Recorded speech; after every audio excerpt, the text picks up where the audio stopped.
So I would like to ask that everybody be comfortable, because I'm gonna ask a couple questions that you may not be comfortable sharing. Bro. All right. So pornography, a whole lot of Looney Tunes. So I'm gonna start off with a couple examples of what you may or may not think is pornography.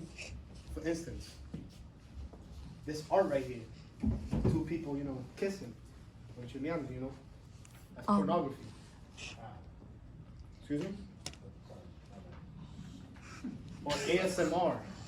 One of the top 10 pornography searches is ASMR. Or erotica.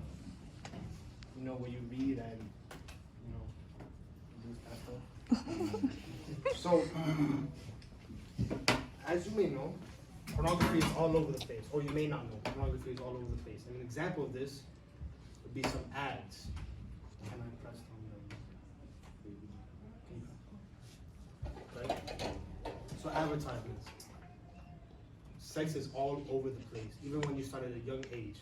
And this is an example of that. Can you take the sound, please? Sir, I don't know how to work this.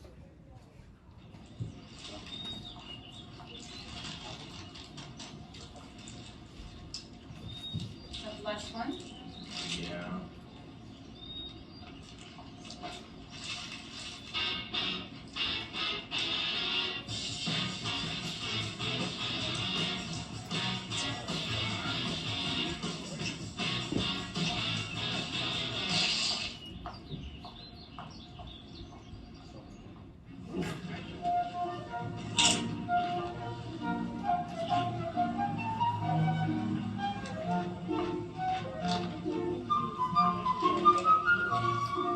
Whoa.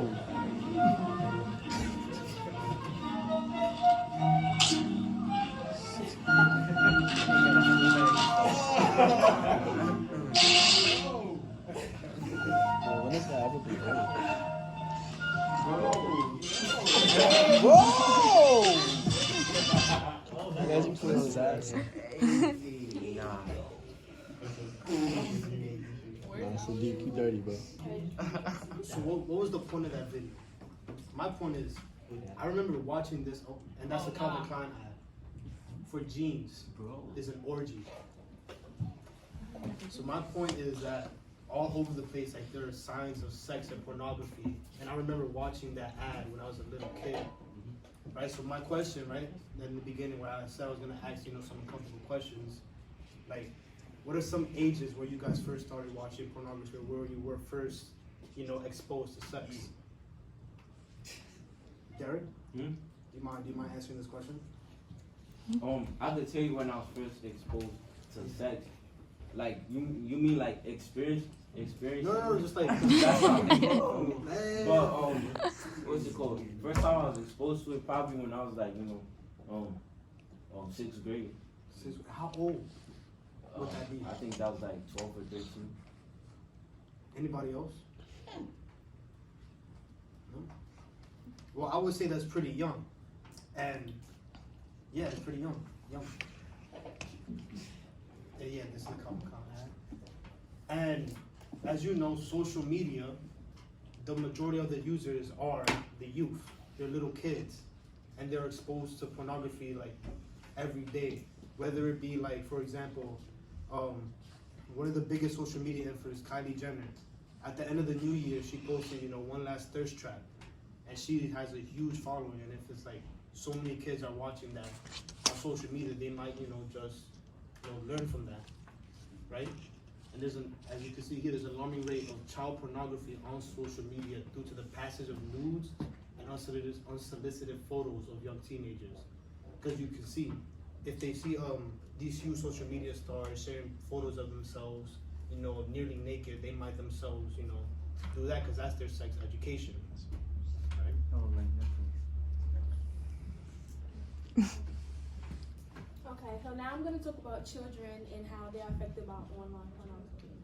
So in 2012, one of the biggest internet scandals were busted called Dreamboard. And Dreamboard is a site made by two men named Christopher Blackford and William Davis, where they had this site that included pictures of underage children, like with no clothes, and the website operated. It was like coded on this site to where it avoided law enforcement detection. So for a couple of years, they was on the internet running this site without like the law knowing. And then when they got caught, they got locked up, and they both were sentenced to life inside jail. And for Snapchat is a public app designed to share photos and videos of your daily experiences. But in 2016, Snapchat enabled a private Snap session to where girls would post pictures and they'll say swipe up, and then when you swipe up, you get this notification where you can pay them to see pictures of their body and stuff. Premium Snap. Yeah, that right there, premium Snap. And this raised awareness because when you make a Snapchat account, you can lie about your age. All you have to do is just make a different year that you were born in, and you're able to get on. So Snapchat is open to anybody of all ages, and children see this kind of stuff. Yeah, going back to what Daniela said on just the youth being very touched with social media, and as to Sam's point, in Wales and England, this is in the UK, police have received over 30,000 reports of child committed sexual offenses from 2013 to 2017. These crimes were committed by kids 10 and under. So Derek was saying that he was first experienced porn when he was, sex, in the 6th grade when he was 12. So now think about your siblings if you have 10 and under committing these sexual offenses. That has doubled from 204 cases to 456 in the last 4 years, and 204 of these cases were alleged rapes. So imagine just hearing about children, elementary school kids, just committing rape.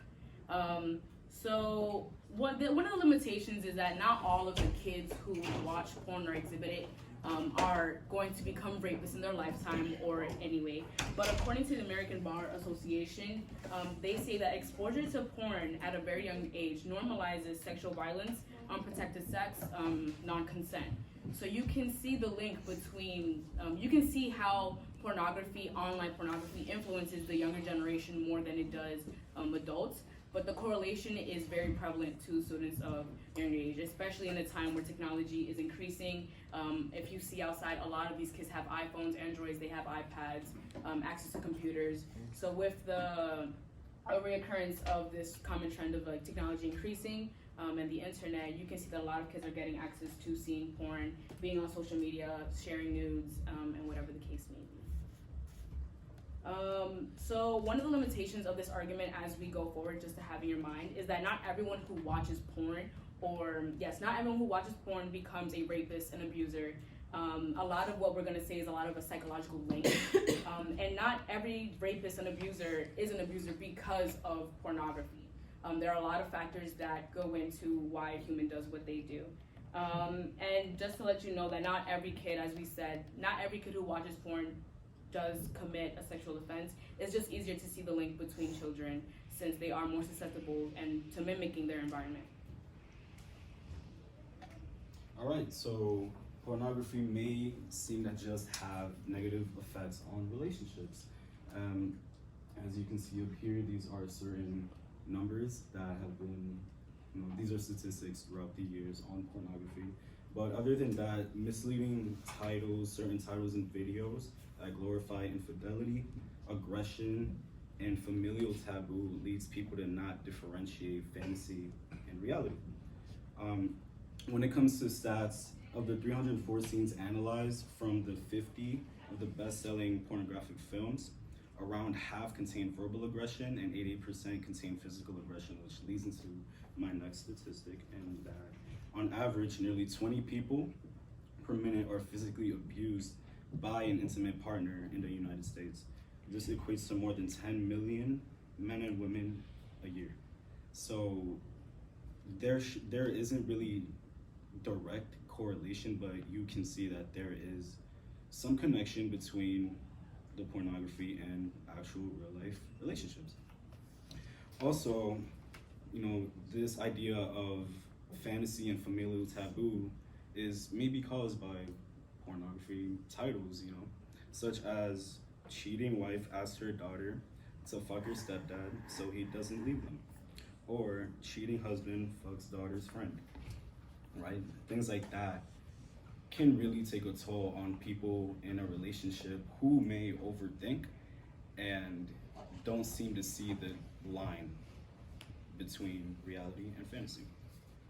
And as of now, a total of 67.3 of male cheaters reported cheating on their spouses more than once, compared to 53.5% of women, and approximately 42 to 45% of marriages today end in divorce. So what that connects to is that last thing I talked about the whole titles and like how people can overthink with, you know, cheating partners, things like that.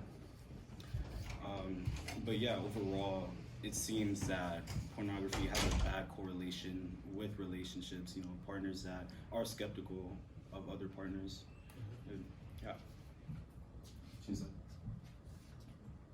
All right, so we have spoke a lot about the social and psychological effects of pornography onto the youth, onto people in a relationship, whether it's a relationship between your family or an intimate partner. But pornography is also a business. So as I have a quote, it says adult film and sex trafficking are inseparable. So before I continue, I just want to let you know that forced labor is just modern slavery, and sex trafficking is just, or trafficking in general, is the illegal transportation of people for slavery, sex, work, and other illegal acts. So that's just a distinction that you may want to keep in mind. Since 2010, sex trafficking was the third largest criminal enterprise, with 21 million people being trafficked a year. Of that 21 million, 5.5 are women and 11.4 million are girls. So that is one of the largest statistics that we have on sex trafficking. The numbers change every year according to every article that you see, because you cannot track down every person who has been sex trafficked. Most of the times they are transported illegally, undercover. It's a very low-key mission. So it is really hard to track these operations when they do happen. From the forced labor, you can see that around 14.2 million people are pushed into forced labor a year. And of this number, 4.5 million are into the forced sex slavery business. So a lot of this number just includes young women and girls, and also young boys, as sex trafficking males is on the rise as well. And the reason why this relates to porn is because a significant portion of these people are forced to videotape or record and act. And what you don't know is that when this is posted online, you can't tell the difference between an actor and a victim, as many times these people are trained from very young ages to be porn stars. So you might think that you're not doing anything illegal, which you aren't, because you're naive and you don't know. But the correlation here is that a lot of these videos are uploaded to media sites like Pornhub and Xvideos and Xhamster, but you don't even know who you're truly watching and if these people are actually porn stars and if they're not victims. Of the 50,000 people who are involved in sex trafficking, 51.6 are children. And going back to Dream Board, in their works, the children who were in the pictures were all sex trafficked from different places around the world. And this is why they got sentenced so many years, because one of their bids that they had to take was sex trafficking. all right, so some solutions may be implementing sexual education in health classes starting at in earlier grade or just earlier ages overall, because I know that we get these classes in high school for, you know, health classes, but I think it should start in middle school, maybe early middle school, during the middle, 6th grade. We should also host more conversations in and out of professional settings surrounding healthy relationships, because outside of pornography, you know, everything on social media, everything about connection may affect a relationship, and a lot of relationships nowadays are toxic.